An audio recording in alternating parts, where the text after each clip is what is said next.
Okay. All right. This story I call The Calling. Um, it does not have a happy ending. So if you're someone who is not a fan of stories that don't have happy endings, you have been forewarned. It is, I would say, probably one of the most wholesome stories I've ever written, but it is short.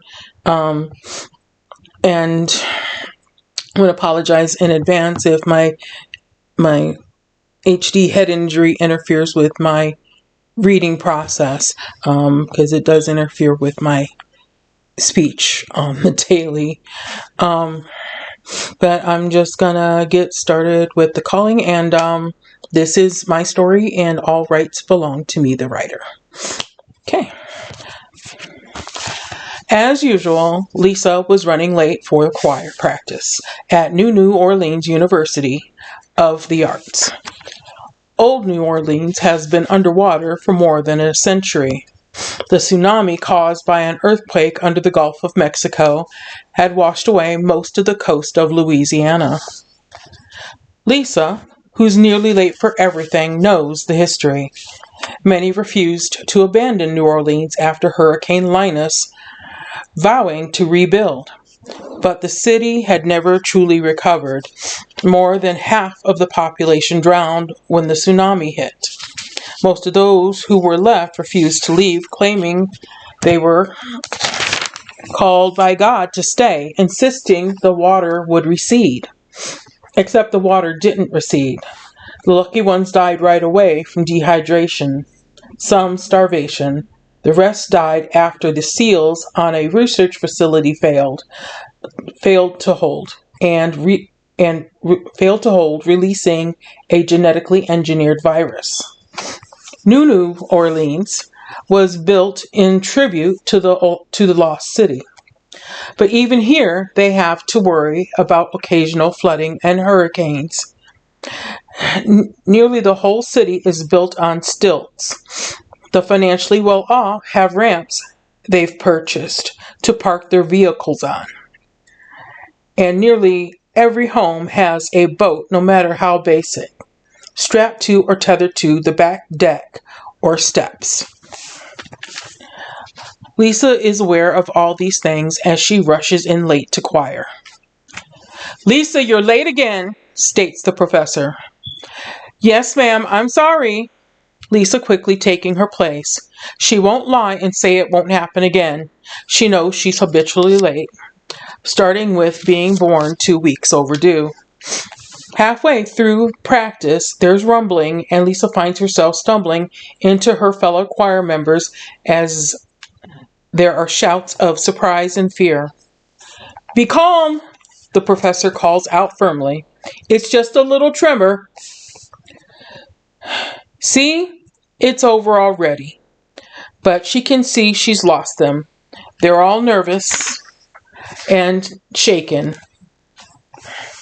"It's okay. You're all dismissed. See y'all Wednesday morning." Lisa's insides are trembling as she leaves the room. A few minutes later, she learns classes are canceled for the day. "Lisa!" One of her roommates and her best friend, Sierra, yell out to get her attention. Sierra trots up to Lisa with a wave goodbye to their roommates. "Hey, what are you going to do?" Lisa shrugs. "I thought I might find Paul and spend a little time with him. Might stop by the library. Other than that, I'm just going to head back to the apartment. Double check my term paper for errors." She pushes her hand through her short blonde hair in an attempt to get her bangs out of her eyes, but it fails. Sierra informs her, "Someone said that big hill split the big mansion is sitting on. You want to check it out?" Lisa shrugs as, once again, she tries to push her hair out of her eyes. "Sure." Chapter 2. Lisa walks with Sierra. After about 20 minutes, they're standing at the front gate of the mansion at the top of the big hill.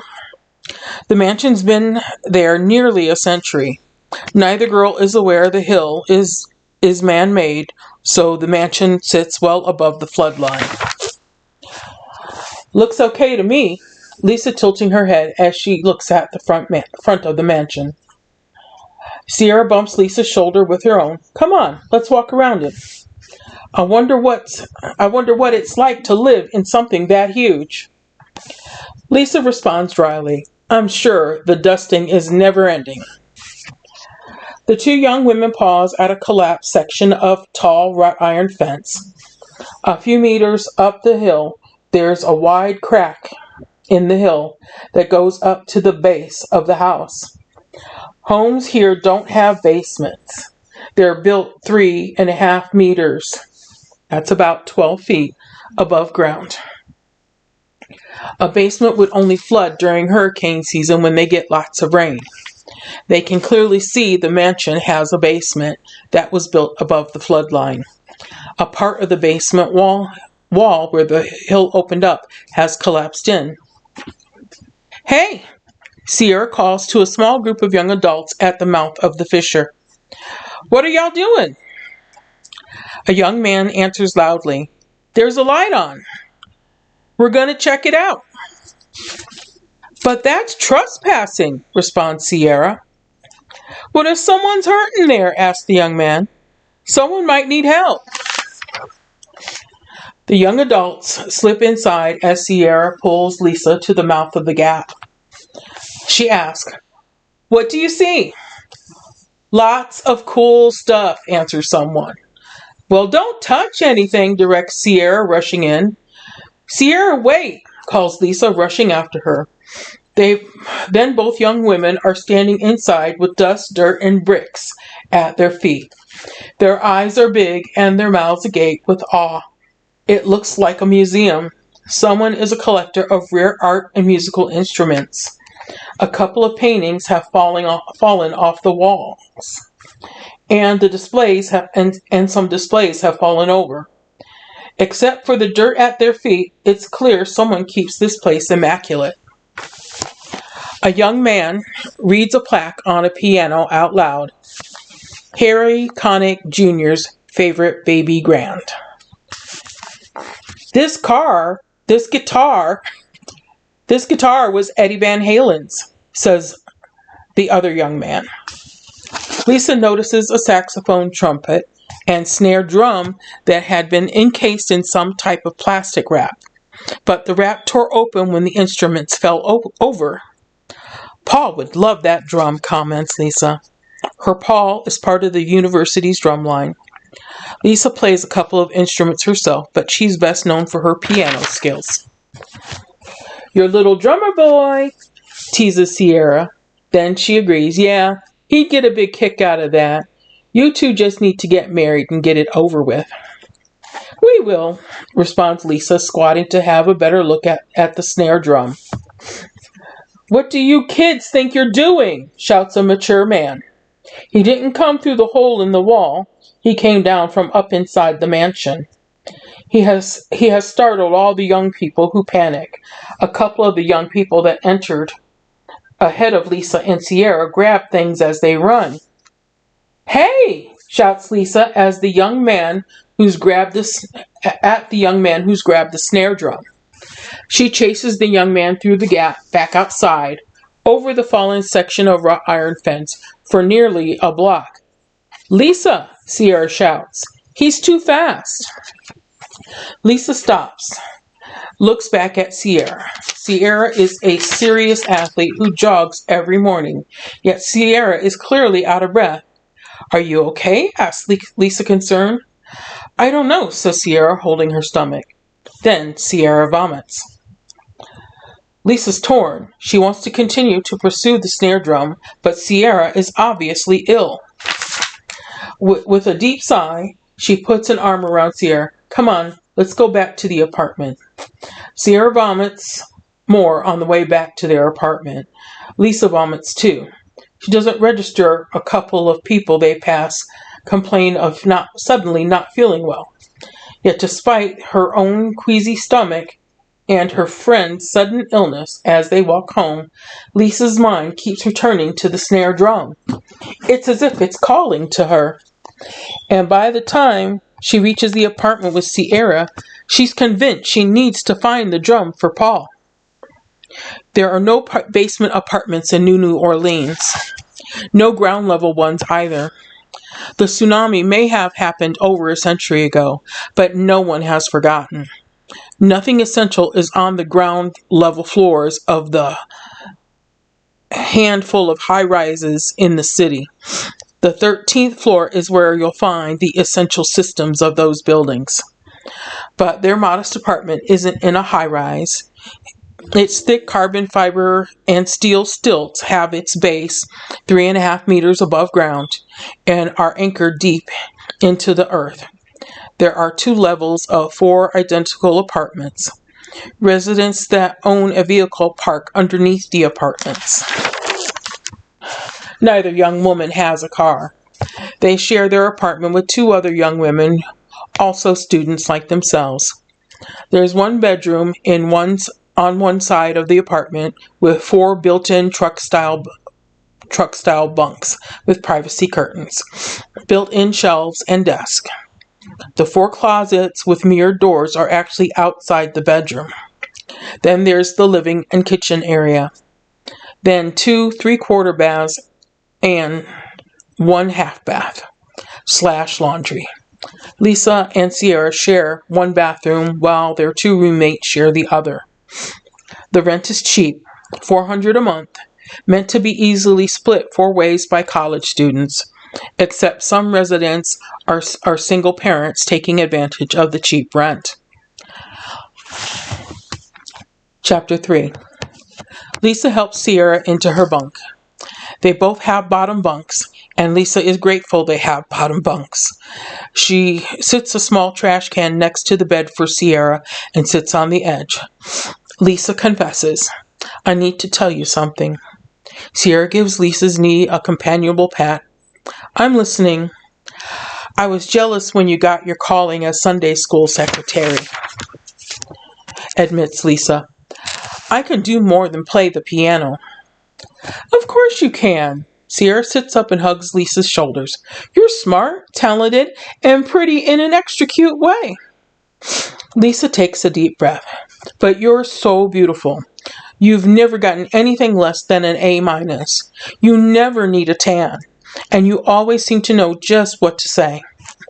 Sierra giggles. "Never need a tan." She shakes her head. "That good old curse of Cain." Lisa sighs. "You know that's just a misinterpretation. Nobody's skin is cursed. It's hearts and minds cursed with blackness that are the problem. It still shocks me that some people are still ignorant enough to believe that." Sierra shrugs. "There's still no reason to be jealous of me. You've got your drummer boy, Paul. I don't have anyone. Andy's never going to ask me out. You and Paul will get married and sealed in the temple and make beautiful babies." Then she leans over and vomits into the wastebasket. "I'll get you some ice water," volunteers Lisa, and she heads to their kitchen. A few minutes later, she returns the ice water and with the ice water and a kitchen towel full of ice for Sierra's head. Sierra gratefully accepts both. After a few sips of water, she sets it aside. Then she lays back with the towel of ice onto her forehead. "I really needed this. My head is pounding. Feels like that drum of yours is inside it." Lisa climbs behind Sierra and hugs her. "Maybe we should take you to the 24-hour health center." Sarah doesn't like shots nor the thought of possibly disrobing for a stranger. "Let's give it till tomorrow morning. It might just be a 24-hour flu. If I'm not doing better by morning, then we'll go to the health center." Lisa nods her head in agreement. "Okay." Then both young women doze off. Chapter 4. Lisa hears the drum pounding and calling her name. She sits up disoriented. As she climbs over Sierra, she fails to notice the blood in the small trash can. She steps out into the living room area confused. "Lisa!" Paul calls through the screen door as he knocks. "Lisa, it's Paul and Andy." "Paul!" says Lisa, opening the screen door for him and Andy. She hugs him. Paul, some guy stole your drum. Paul shakes his head. My drum? None of my drums are missing. Lisa tells him earnestly, Sierra and I found this really cool old snare drum for you, but a guy grabbed it and ran off. I need to find it for you. Paul gets her by the arm before Lisa can rush out the door. He feels her forehead.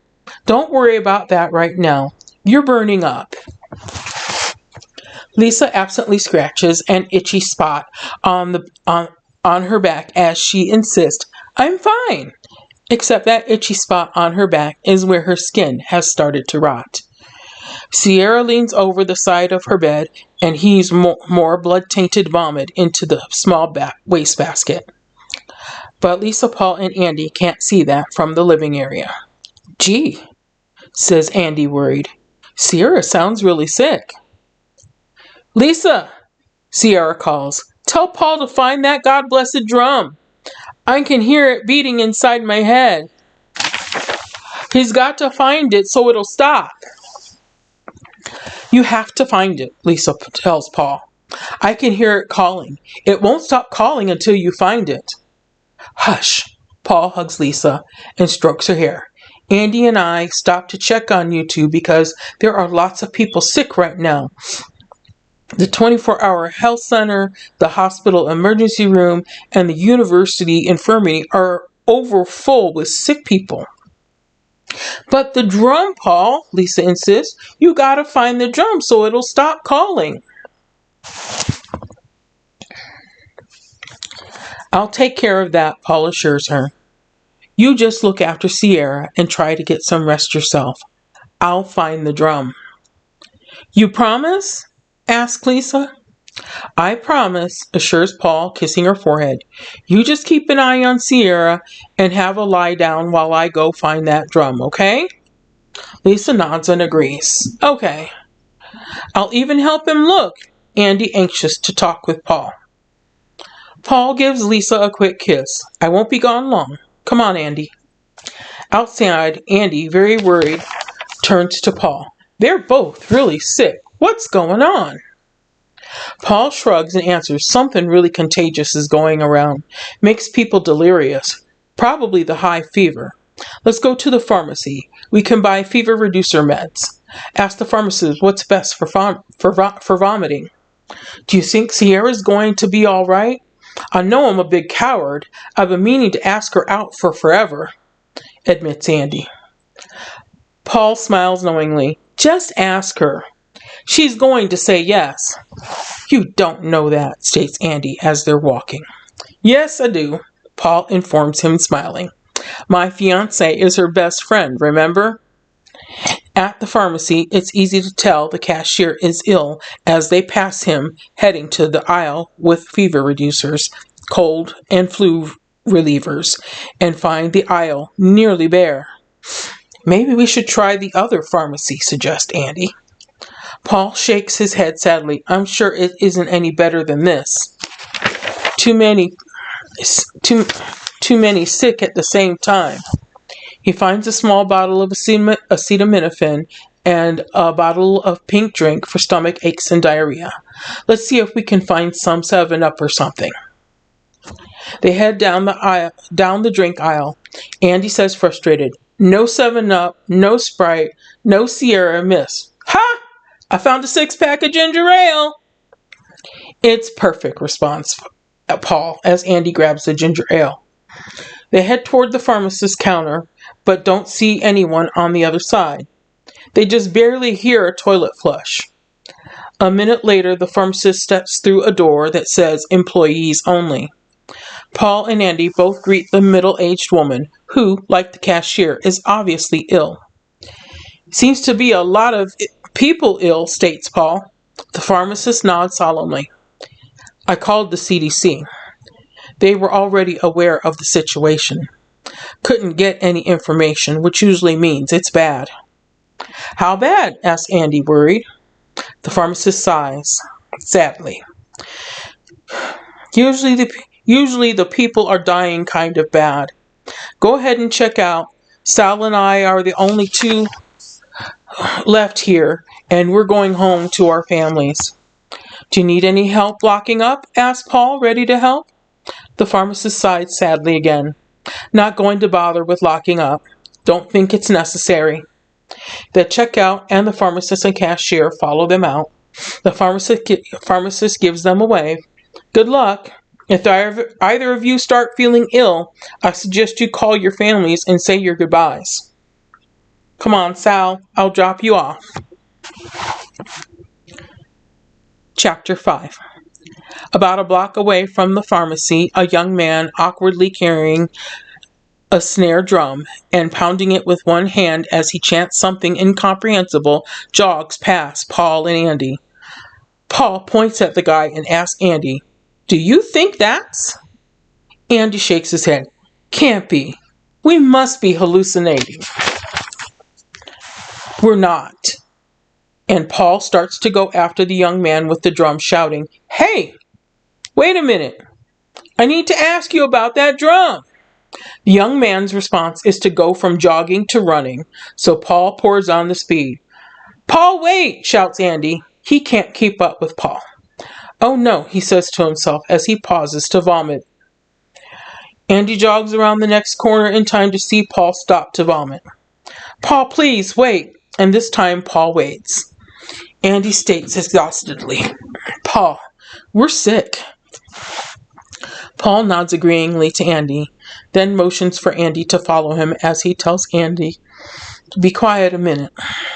He went around the house with all the boxes and stuff underneath it. They peep around the side of the house and see the young man sitting cross-legged with the drum on his lap. He's obviously ill. His lips are so chapped they're cracking. He's patting the drum lightly as he chants nonsense to himself. They watch him a minute, then he sits the drum on the ground by the boxes behind him under the house. Then he gets up and walks off, occasionally waving at nothing as he's whispering gibberish to himself. Paul walks over to the drum and picks it up. He looks it over carefully. He can see it's old, yet despite its age, it's in excellent condition. "Cool drum," comments Andy. "Yeah," says Paul, leading the way back in the direction of the modest apartments, mostly inhabited by college students. But he's not headed straight to Lisa's and Sierra's apartment. He tells Andy, "Gotta get my sticks." "Your sticks?" questions Andy. It's not like Paul to become distracted, but their apartment building isn't far from Lisa and Sierra's, so he follows Paul to their modest apartment that they share with other young men who are also students like themselves. As Paul gets his sticks and harnesses the drum to himself as if he's going to march in a parade, Andy speaks briefly with the roommate that's home lying in his bunk. Andy asks their roommate how he's feeling, and he admits he's ill. Andy shares that he and Paul are sick too. Seems everyone's sick. Then Andy suggests to his roommate to give his mom a call. The roommate thinks it's a good idea and digs out his mobile phone from his backpack. Andy then hurries after Paul, who's exited. Andy then hurries after Paul, who's exited the apartment playing the drum. Andy still has the ginger ale. As they approach Lisa and Sierra's apartment, Lisa comes outside. Despite being obviously ill, she's smiling happy and excited. When she reaches Paul, she claps her hands and says, "You found it! I'm so glad you found it!" Andy pauses by the steps, wondering about Sierra. "Lisa, how's Sierra?" Lisa answers unconcerned, "Taking a nap." Andy follows Paul a bit further. Paul stops at the street corner where some other musicians have gathered. Andy's not aware the saxophone, trumpet, and drum all came from the same place. Andy's surprised when the musicians on the corner, without discussing what to do, start playing when the Saints come marching in. At the end of the ancient song, the saxophonist, trumpet player, and Paul all collapse. Andy seems to be the only one concerned as he kneels down and asks, "Paul, are you all right?" "Of course he's all right," insists Lisa, laying down on the sidewalk next to Paul.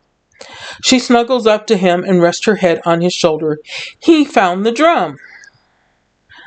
Andy checks the pulse of the saxophonist, a man with long dreadlocks. The man has answered his final calling. He's dead. Andy looks at Paul with tears in his eyes, and Paul tells him, "It's okay, Andy." Andy doesn't know what to do. He sees the young man who had the drum earlier slumped over on some steps across the street. Andy doesn't need to check his pulse to know that he's answered his final calling. When he looks back down at Paul and Lisa, he can see they've answered their final calling too. Chapter 6. With the 6-packs of ginger ale in hand, Andy walks back to Lisa and Sierra's apartment, pausing only once to vomit. He doesn't bother with knocking. The small trash can at Sierra's bed was swapped out for a bucket by Lisa. But the blood in the vomit, as Lisa dumped, flushed, and rinsed out the trash can, never registered with her. But the blood in the vomit in the bucket registers with Andy. He kneels down at her bedside, gently caresses Sierra's cheek. She opens her eyes and smiles brightly at Andy. Andy returns the smile. "Hey, beautiful." "Hey, Andy, where's Lisa and Paul?" asks Sierra. "Down on the corner," answers Andy. "Paul's jamming with some other musician." "Sounds like they're having fun," comments Lisa pleasantly. Andy doesn't want to talk about Paul and Lisa. "So, how are you feeling?" "My head's not pounding anymore," shares Sierra. "Good," responds Andy as he sits on the edge of her bed. Then he proposes. "Sierra, will you marry me?" Sierra is quite surprised. "Don't you think we should date for a while first?" Andy shrugs it off. "We've tagged along with Paul and Lisa to movies and stuff long enough that we already know each other very well. It's like we've already been dating for a couple of years. Marry me." Sierra giggles. "All right, yes, I'll marry you." Andy kisses Sierra. Then he pushes himself back on the bed, pulls Sierra between his legs, and leans back against the wall. Sierra leans back against him as his arms come around her. Andy kisses her again. "Let's call our parents and tell them the good news." "Okay," agrees Sierra, truly happy and excited. They call their parents and share their happy news. They manage to take a few pictures of themselves together as they sit on the bed with their phones and send them to their parents. And when Andy starts singing an ancient old love song, Sierra sings with him. They sound good together. They talk of when to be married and sealed in the temple, and of how many children to have together, of how beautiful their children will be. There are more shared kisses and their first "I love yous" as Andy holds Sierra. Sometime in the middle of the night, as Andy holds Sierra, Sierra answers her final calling. Then, a short time later, Andy answers his. Chapter 7. The anchorwoman says into the camera solemnly, "The CDC apologizes, but no one will be able to recover their deceased loved ones from New Orleans. The virus has swept through the city. The virus that swept through the city has a 100% mortality rate. Test results from blood work triggered an automated alert to the CDC. Unfortunately, the city will need to be firebombed in order to cleanse the area of the virus. We will now share some pictures provided by loved ones of those lost in this tragic event. In less than 24 hours, that ancient virus wiped out every person, pet, and wild animal in New Orleans. Among the pictures are whole families with small children and new babies. Also among the pictures are pictures of Lisa and Paul sharing that they were engaged, and Sierra and Andy sharing they had just gotten engaged. The end. If you took the time to listen, thank you so much for listening. Remember, sharing is caring, and I hope you enjoyed the story. Thank you.